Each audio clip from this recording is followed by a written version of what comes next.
nit ki ko yar ko faj ko jàngal ko xamal ko dundal ko jox ko ba dundam neex mu am conscience ni moom nit la bu nite. Xalifa lañu àndal ñun ñi Xalifa lañu àndal Xalifa lañu àndal ñun ñi Xalifa lañu àndal moom lañ bëgg mag ñi moom lañ bëgg moom lañ bëgg ndaw ñi moom lañ bëgg moom lañ bëgg ndax moom réew mi la bëgg ku bëgg Sénégal Xalifa ngay bëgg wuyoo nga sa tur doy nga kilifa soxlay Sénégal wala yilifa.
ñu ngi nuyu mbooloo mi yëpp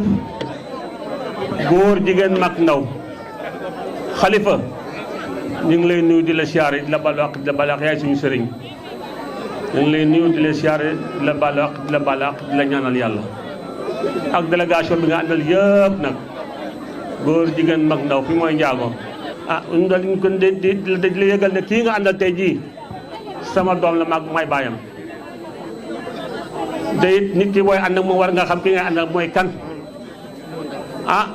fii nga génne xam li nga génne ni de mooy maamam buur la ay buuram ay baayam yëpp ay buur lañu te it am na lu ko yàlla seddoo nit teg ci ndax xam boobu gi mu tëdd foofu sëñ Babacar moo fi julli woon liggéey sëñ Babacar si am na ko de moom it suñ doom la suñ lépp la am nañ coom yaakaar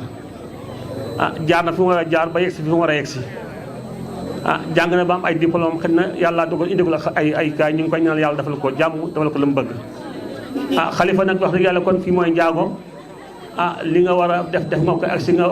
ñu ngi lay talal di la dalal jàmm di la ñaanal yàlla lépp loo bëgg dama gën ci yow yàlla yombal ko ci barke sa turandoo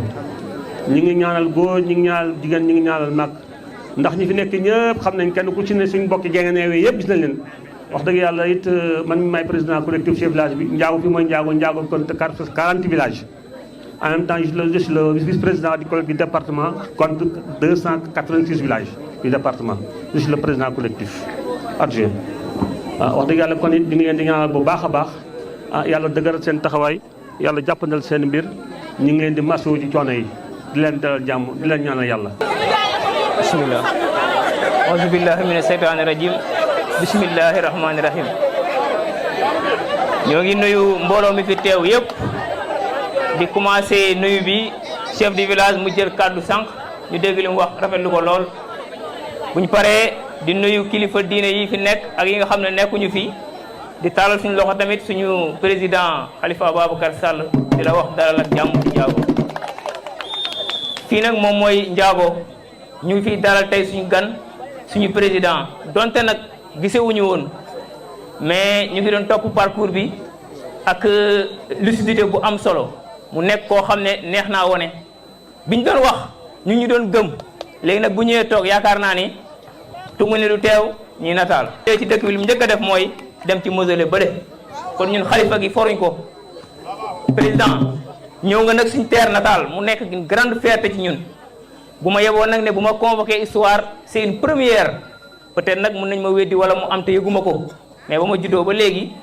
candidat mouvement ci comment dire au niveau national mu ngi soog a teg tànkam fii kon bu ñu neexee ñu tiitaroo ko waaye du ko jar parce que dafa am lu ñuy roy ci yow ni constance élégance pertinence connaissance je ne suis pas en train de rimer nag mais ay qualité am ñoo ànd ak rime parce que noonu la bindoo ñun bu ñuy topp ni rek dara tax ñu koy topp donc kon président suñ dëkk moo ngi nii suñ commune moo ngi nii du ma wax nag au nom du village damay wax au nom de la commune de Ndiago tey parce que boo xoolee ñi fi teew yëpp dañoo jógee ci gox-gox yu bëri ñëw teew fii mention spéciale à ce village là muy Makambay depuis 16 heures ñoo ngi fi di ñu soññ kon ñoom tamit macha allah Kalasaan desul wax dëgg yàlla ñeneen noonu bu ma limee juum di profité ci occasion bi tamit di wax un cher collègue est absent mi Mama Ndiaye pour des raisons yoo xam ne on le connaît ñu ngi koy ñaanal mu génn ceeg jàmm donc monsieur le président suñ dëkk moo ngi nii suñ jeunesse moo ngi nii ñun nag buñ toppee nit moom fii moo tax ñu topp la avancement fii yaakaar naa mooy doon avancement Sénégal parce que quand les communes avancent le Sénégal va avancer et charité bien ordonnée commence par soi-même kuy defar fa nga dëkk ngay bëgg a defar ba pare soog a jàll ci leneen te pour preuve l'opposition ñëpp a ngi teew fii ay Sonko yi ñëw nañ teewee bés bi waa Karimis yi teewee nañ bés bi waa APR comment dire APR teewee nañ bés bi parce que mon ami est là ma di ko nuyu de passage rafetlu nañ ceetaay bi lool kon loolu mooy opposition yaakaar naa bu ñu wootee ne dañ fiy dàq dara ñun ñëpp ñoo bokk liñ bëgg parce que l'arbre qui est là bëri na branches mais les racines restent les mêmes, ils sont fixés au sol donc tey am nañ une très grande fierté c'est avec un grand honneur et un grand plaisir qu'on vous reçoit ici di rafetlu bu baax a baax ñëw bi waaw ñu ngi ciy tub bu baax a baax man ñu ngi ciy tub bu baax wax ji daal mooy noonu léegi nag lépp loo gis dafa am historique man bu ma demee ba nekk fii coordinateur communal c'est grâce à mon frère Mame Cheikh il était à Dakar mu ñëw fekk ma sama kër ne ma man day taxawu Sénégal damaa bëgg ñu yëngu ci waaye étant étudiant mënuma rassembler dara fii yéen ñi fi nekk yéen a koy mën a jël gérer man ma dem niveau départemental wala niveau régional kon foofu la historique bu jógee kon loolu dañ ko ciy remercier bu baax a baax bañ ci jàppee ba léegi nag amu ci benn regret parce que politique constance la ak patience ñun mën nañ xaar ndax jaral nga ñu ko gëm-gëm la te gëm nañ ne dinañ yóbbu palais comme 5e président li ñu gën a bàyyi ci yow mooy dëkk ñun duñ ànd ñoo kii taal dëkk parce que yàq say bien baaxul ñun mësuñ gëm loolu parce que les biens publics ak l'intérêt général kenn war koo empiétiner nekk nga ci ay tolof génn wax ne xeexlawu ma kenn na ñëpp ànd ak dal loolu yaakaar naa boo àndee ni mu wax la ko lu ñu rafetlu la tax na ñu gënoon laa jàpp ñu gënaat laa jàpp parce que tamit réew moom li koy doxal du violence réew li koy doxal xam-xam la réew li koy doxal gis-gis yu rafet la réew li koy doxal ànd doxal la te ci ànd boobu nag ci la ñuy ànd ak yow nga woote liñ naan comment dirais-je ñu ko waxee ci wolof mottali yéene kon loolu leer na naññ ku amul yéene du ko mottali boo déggee ngay mottali daa am loo tàmbale woon la nga tàmbale woon la ko gàllankooroon taxul kenn woon la ginnaaw ba mu cay ne ñu ngi toog di ko défendre ci média yi fépp di wax jógee nañ ca liñ gëm mooy benn objectif lañ am def la 5e président di ñaan yàlla may ñu ko ñu ñëpp waaw wasalaam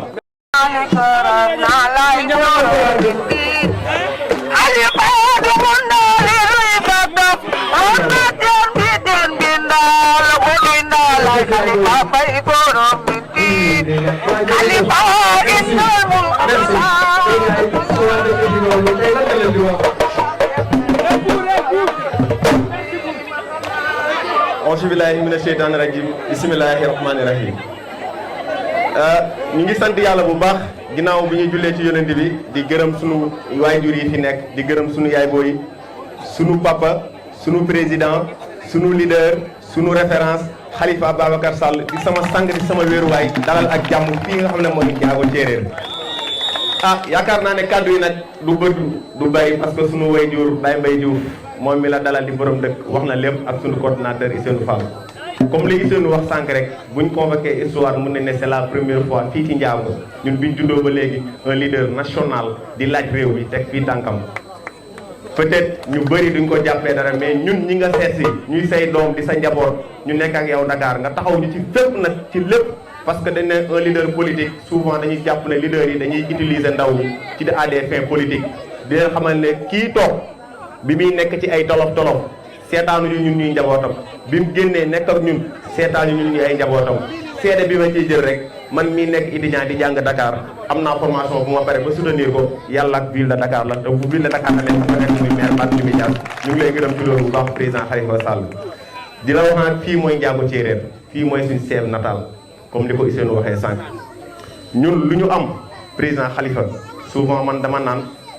Afrique li muy rëy rëy Sénégal ma ci dàqal Sénégal li muy rëy rëy région de Kaolack moo ma ci dàqal région de Kaolack li muy rëy rëy département Guinguinéo ma ci dàqal Guinguinéo nag bu ñu fa yegsee Ndiago gii ma gënal fépp man nag président Khalifa boo ñu jàppee jàpp nga Ndiago boo jàppee Ndiago jàpp nga sa doom Cheikh jàpp nga sa doom Ndongo jàpp nga sa doom Ousseynou lu ñu am Ndiago moo ñu ko gënal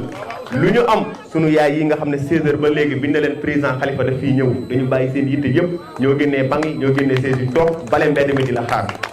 kii nag day leen mbër moo xam ne dafa neex a jaay Khalifa Babacar Sall dafa doy tur bi ndawul jëmm ji ndawul parcours bi ndawul ma wax leen lu ndaw rek ci ay mbiram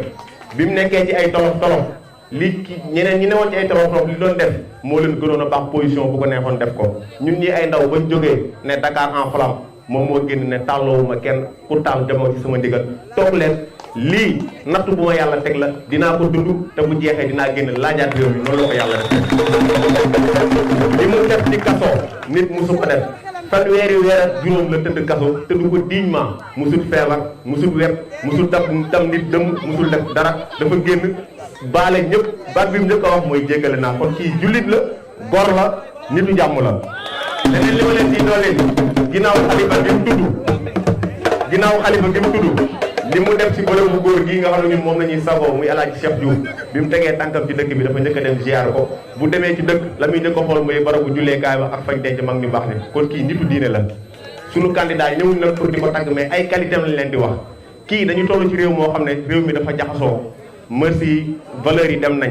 président Khalifa Babacar Sall bi suñu waajur mu nekk un homme de paix un homme de dialogue un homme de consensus un homme de réconciliation Sénégal de 2024 yàlla suñu borom moo xam de mais bu bëggee Sénégal rek comme ni ko mag ñi waxee ak ñi fi mag ñu baax ñi def candidat bi gën ci réew maa ngi ni ndax nitu jàmm ngi ni du koyantoo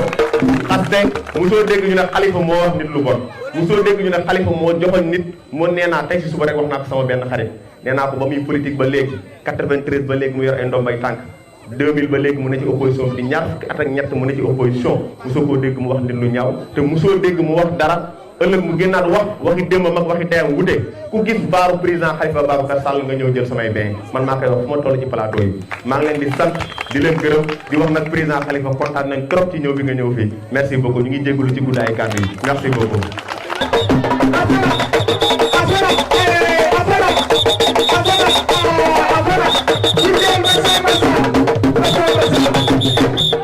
ma wax nag maa ngi jégalu baat bi daa xaw a dee damaa ne woon si xew ma sonn di nuyu président Khalifa Sall ak délégation yam di la wax ne dalal ak jàmm di nuyu tonton Petit Pa ak Ousseynou Fall di nuyu waale tamit Ndongo Jaxate sama chéri waaye nag du ma dem te ñëw ma sama alaaji ar sama chéri papa chéri bi di daam Diouf toog di leen wax ne président Khalifa Sall ñun jigéeni Ndiago mag ak ndaw sentiruñ suñu benn yoon suñu bopp ci développement Sénégal bay sentir suñu bopp ci développement Ndiago ñu ngi taxaw nag bëgg a liggéey yàkkamtee liggéey pour dimbale suñuy borom kër yàkkamtee liggéey pour dimbale suñuy doom yàkkamtee liggéey pour di faj suñuy soxla dignement nag mais nag gisuñu ku ñu jàppale di la war ne ñun jigéeni Ndiago bés boo fompee suñu rongo ñi ñuy jooy sa noppeeguñu nga xam ne ñun ñoo am parole nga xam ne ñun lu ñu wax def ko bés boo ñu fajalee suñuy soxla billahi wal kitaab bi ñu ngi nii toog kenn du ko weddi diga suñuy carte yaa ko moom ñun lay ñaan nag yàlla na la cat seexlu parce que dégg nañ ta parcours yëpp riche na macha allah yàlla na la cat seexlu li la wax na daal la jàmm mënu ma wax suñu booloo moo tax xam ngeen rek mooy loolu macha allah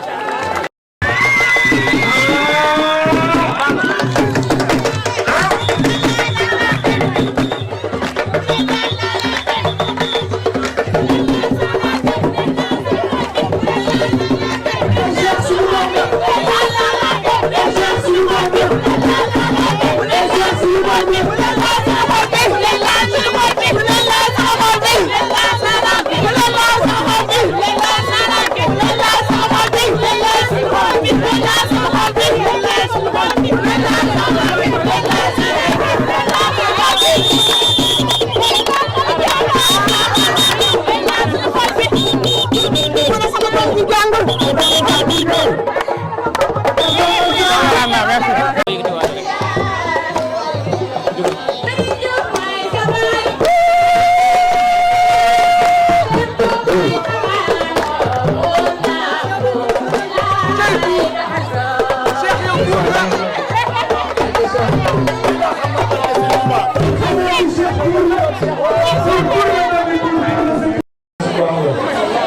Cheikh, il coordonne aujourd'hui les jeunes du département de Guinguinéo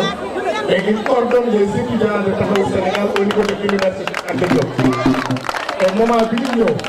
on était très faible pour ne pas dire absent à l'université. Mais depuis que moom Cheikh ndongo mi wax léegi ak Ousseynou peut-être mu nekk fële ca Kaolack parce que la particularité Taxawu mooy suñu mouvement estudiantin dafa mel ni waa Kaolack ñoo ko yore. Cheikh moo ko yor à l'université. Et depuis lors, il fait un travail. Parce que tout ce qu'on fait aujourd'hui, les étudiants de l'université Cheikh Anta Diop ne sont pas à reste. Et tout ça, c'est grâce à Cheikh et l'équipe du Andal. Et je tenais à faire ce témoignage. C'est devant vous. Et devant ay compagnie yi nga xam ne ñoom lañ fekk si kii nag. yéen ñëpp fi may tàmbalee mooy di jéggalu ci li nga xam ne mooy retard bi xam nga rek mbirum politique la te suñu coordinateur bu baax bi daf ñoo xaw a dribblé. daf ñoo téye dëkkam duñuy wërloo rek ba bañ faa génn waaye nag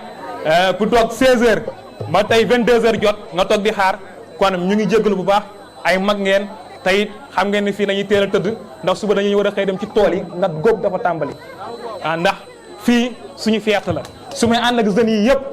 bu ñu ñëwee ba fii damay yaakaar du ñëw fii parce que damay wax ne fii laa dëkk nit ku ne fi nga dëkk mooy sa fierté te foofu nga am mooy sa kontaan Bass ñu ngi lay remercier bu baax di la nuyu le président. di la wax na kontaan nañ ci ñaari yoon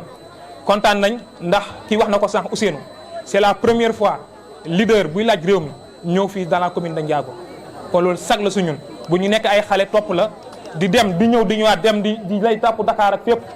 bu ñu la ñëwee fii nga ñëw fekk suñu sag gënu ko rëy dafa nga ñu lu rëy yàlla na la yàlla fay. beneen bi di des mooy ànd naa ak yow tourné dem Mbacké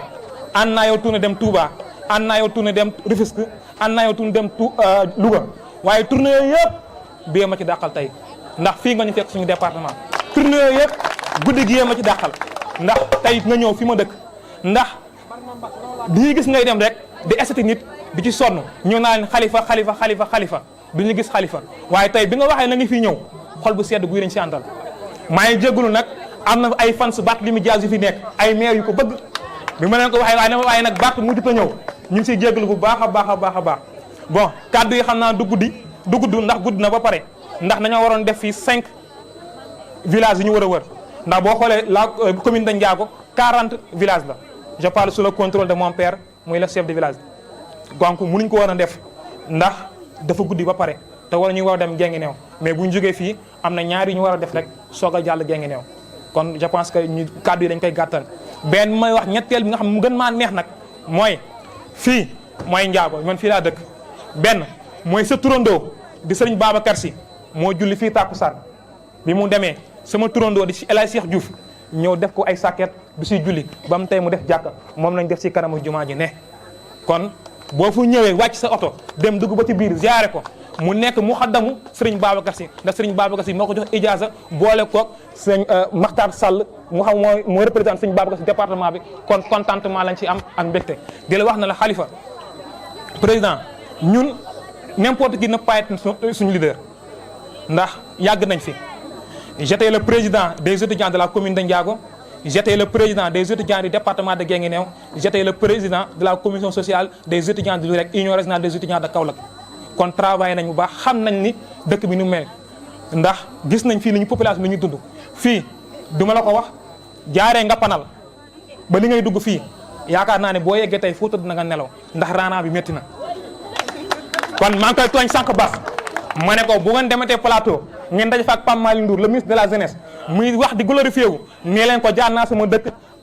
daj nañ fa coono daj nañ fa métti bu métti kon moom yaakaar naa Bass kaddu ko yow lañ koy bàyyi ak yéen ñëw ñoom mat ko dek yi nga xam ne yéen bëri yéen dem ci plateau yi di présenter li nga xam ne mooy délégation bi mu ngi fi ànd le président Khalifa Ababacar Sall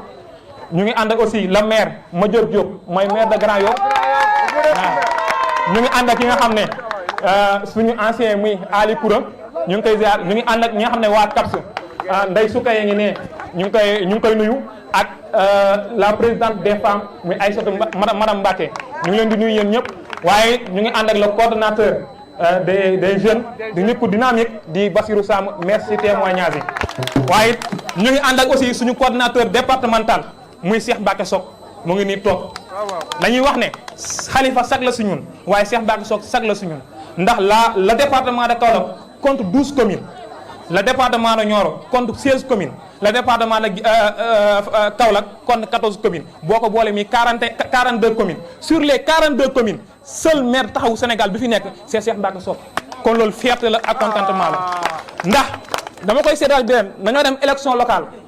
njuuj njaaj yi bëri trop ñun ak ñeneen ñi dans le département de Guinguinéo sur 12 communes benn commune rek na fa taxawu Sénégal am candidat muy commune de Panel ñu gagné ko fi ñu dem yëpp yeneen gars yi ñoo ko jël du ma naka di wax waaye nag fépp lañ perte ñun ñoo gagné muy taxawu Sénégal mi kii mu nekk deuxième mandat kon Cheikh Mbacké Sok ñu lay remercier waat encore une fois di contentement ci sa teewaay di kaddu gi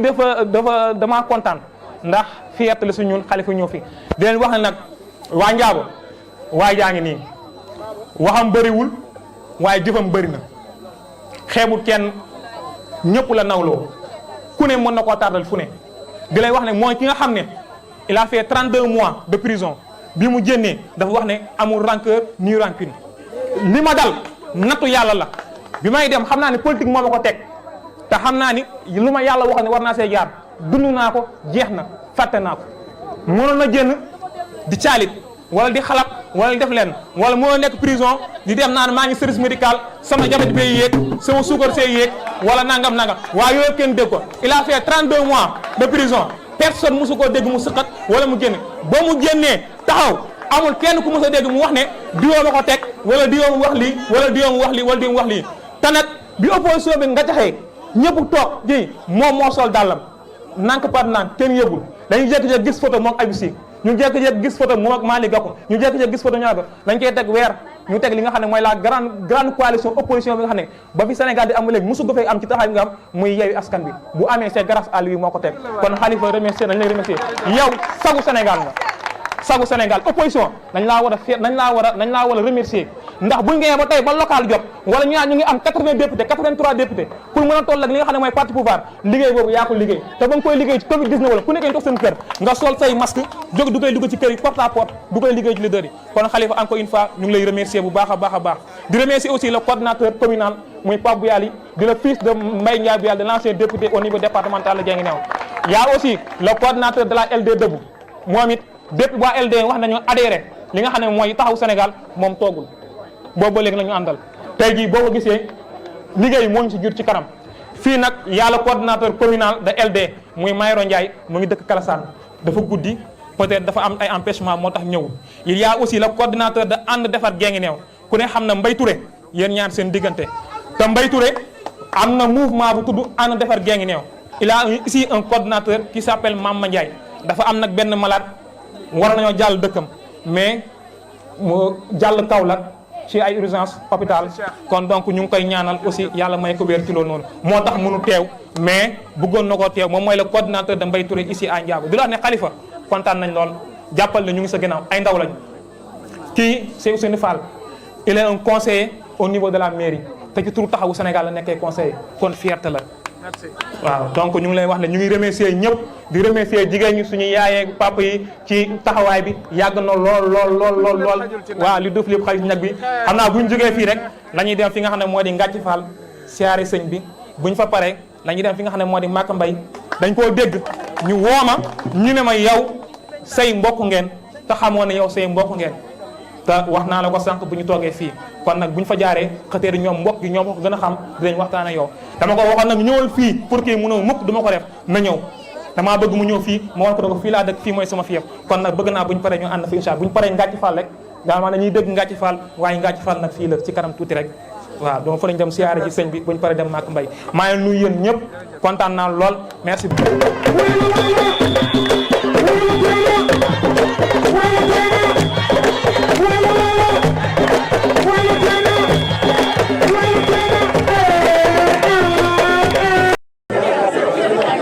di nuyu mbooloo mi ñu fi fekk tey muy waa Ndiago di leen sant di jéggalu bu baax Cheikh jéem nañu jàppale ñëpp jéem nañu excuser mais kenn on est inexcusable ngeen baal ñu vraiment ci xaar bi yàgg na mais ñu di leen sant di leen gërëm ci li ngeen ñu xaar parce que lii nag day tax ñu gën a sawar ñu gën a góorgóorlu mais surtout day tax lii ngeen wax lii ngeen bëgg lii ngeen soxla ñu xam ne ñor na leen te ëllëg suñu yàlla yóbboo fa ñu bëgg te dañu fa yóbbu incha allah di ngeen mën ne ñun ñoo ko liggéeyoon et c'est ça qui est important ma nuyu nag bu baax le chef de village vraiment jërëjëf sànq nekk nga chef de village nekk nga sëriñ yéene ji rëy na yàlla na la yàlla fay nga nuyu ñu kilifa yi dëkk bi yëpp parce que yow soo fi teewee rek ñëpp teew nañ ma nuyu tous les leaders politiques yi fi ñëw tey sànq présenté nañ ma waa ala mi ngi nii waa wàllu daam nuyu woon wax nañ ma ni ma les éléments de Sonko sont là ak Baydi Sarr Leyti Sarr et d'autres responsables en tout cas ñi fi nekk ñëpp kontaan naa trop xam nga lu muy wane par delà problème yu sew yi par delà les susceptibilités par delà les subjectivismes Sénégal rek a am solo te nag li jot mooy ren moom opposition dafa war a jël pouvoir bi et c'est ça qui est important ce ne sont pas nos petites personnes qui comptent mais c'est l'intérêt de ce Sénégal qu'il faut bâtir qui importe te loolu dafa war tax ñu transcender divergence yi différence yi susceptibilité yi ak bépp gàkk-gàkk ak xat-xat buy tax ba suñu ànd suñu defaroo suñu liggéeyoo mën am problème en tout cas Ndiago vous donnez le bon exemple vous donnez le bel exemple merci à vous tous parce que lii rek a am solo gis nga réew mi kenn mënu ko liggéey yow kenn kooku yàlla may ko kenn képp ku jiite réew mi képp ku bëgg a liggéeyal réew mi yaag nit ñi yéene ànd liggéeyandoo ko et c'est ça qui est important ma gërëm nag sant pour le féliciter seen kilifa di suñu bos muy le maire Cheikh Mbacké vraiment Cheikh Mbacké est un modèle un exemple pour nous tous ñoo ànd depuis lors muy gor muy garmi muy jullit muy nit ku wóor muy nit ku dëgër muy nit ku am fulla muy nit ku am fayda laaf la cat tu nous rassures et tu nous réconfortes et tu es merveilleux dans le compagnonnage à féliciter le responsable de la LD Debout c'est vrai ñun ak ñoom dañu bokk lu bari ànd bi moom jaaxalul kenn ñu bañoon ànd mooy problème mais ñu ànd ñun ak ñoom c'est naturel et c'est normal et incha allah nag dañu mën liggéey te xam liggéey te ñun ak ñoom te dañuy egg de kenn mën ci dara incha allah ma gërëm sant nag jigéen ñi ak ñi fi nekk vraiment animation bi neex na lool. parce que xam nga li neex sa way si way du nga xam sa bopp mais kàddu yi ñuy wax mu di la yedd di la yee di la fàttali di la gindi di la jàppale loolu am solo yàlla na leen yàlla jàpp fay parce que moo tax woykat ku ko respecté wul respecté woo sa bopp parce que xel bi day liggéey xol bi day wax et c'est important en tout cas merci à vous toutes vraiment jërëjëf yow nag yenn saa yi nga tarxiis mais li ngay def neex na lool parce que baaba miy wax ak yow man koñ ba ma yaroo seen waa kër ñoo ma yar donc ci lii ngay def laa yaroo donc may nuyu gërëm bu baax ñi fi nekk délégation bi metti na lool parce que depuis ce matin bi ñu génneeg léegi dafa jafe mais may jeexale rek ci ñii ce trio là de jeunes ce trio de jeunes responsables autour de Cheikh est réconfortant et rassurant mais li ma ci jàpp xam nga mooy la mooy que ni ñun amuñu souci wu relève mais surtout li ma gën a dalal sama xel mooy du ngeen relève da ngeen bokk c'est-à-dire vous êtes là vous comptez da ngeen bokk kenn boolewu leen votre place vous l'avez mérité vous vous êtes battu pour et inchallah yéen a ko moom mais surtout ni ngeen taxawee li ngeen di def fii seen dëkk mais surtout fële sur le champ politique l'université est le champ politique le plus difficile yi nga sa doom yi ak sa jarbaat yi il faut ngeen naw leen respecter leen université dafa metti dafa jafe les gens sont intolérants soo demee ba ñoom ñu imposé wu fa ci niñ ko defee vraiment je suis très content et je suis très fier mon collègue nag lui il est merveilleux may wax rek ni li ngeen fi wax dégg nañ réew mi dañ ko war defaraat sooy defar réew doo ni dara baaxu fi soo ko waxee sax da kenn du la gëm tu n'es pas crédible mais li ñu war jubbanti li ñu war yokk dafa bare ba dafay mëdd li nga xam ni gars yi defagum nañ ko mais damay am toujours honnêteté nii PS gi ma bokkoon lajjana matalul lépp Ablaye Wade ma lajjana matalul lépp Macky Sall mii jeexal tey matalul lajjana mais li am solo mooy ku nekk ci ñoom am na loo bëggoon ak loo yéene li ñu wuute ak ñoom ñun waa taxaw man Khalifa Sall li mu wuutee ñi ci des mooy dama xamoon fekke te am yéene ëllëg loolu mooy différence bi c'est-à-dire que daañu jàng ci lépp loo xam ni matadi la muy erreur muy manquement muy faute muy lu ne dañuy jàng ci loolu pour construire ba tax na suñu xamee ni ñooñu loolu mooy suñu différence ñun dañuy dem rek te gis nga réew mi nag dana changer par force réew mi dana changer ak waa réew mi dana changer ngir waa réew mi parce que nag gis nga dëkk bi kenn dofatu fi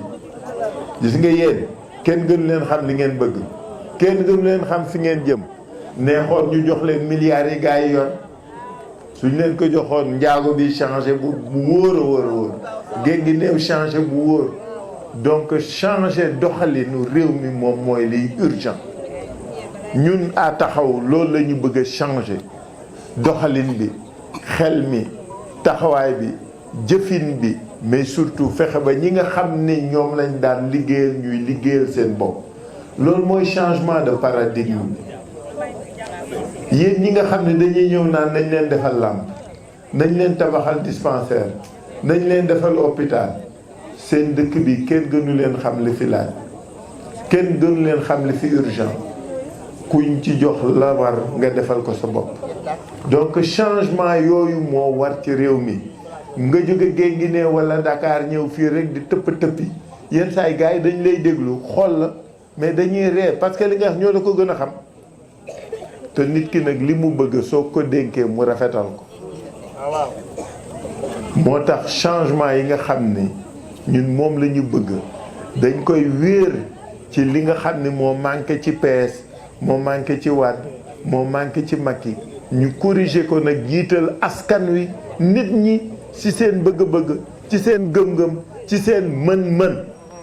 et c'est ça qui est important dafa guddi damay bañ taar mais li ma bëgg ngeen xam mooy liggéeyal leen moo ñu soxal liggéey ngir yéen moo ñu soxal liggéey pour yéen moo ñu soxal mais surtout liggéey ngir ngeen liggéeyal seen bopp looloo ñu amal solo maa ngi leen di gërëm leen seen ale tesi bi ñu fàttali ne leen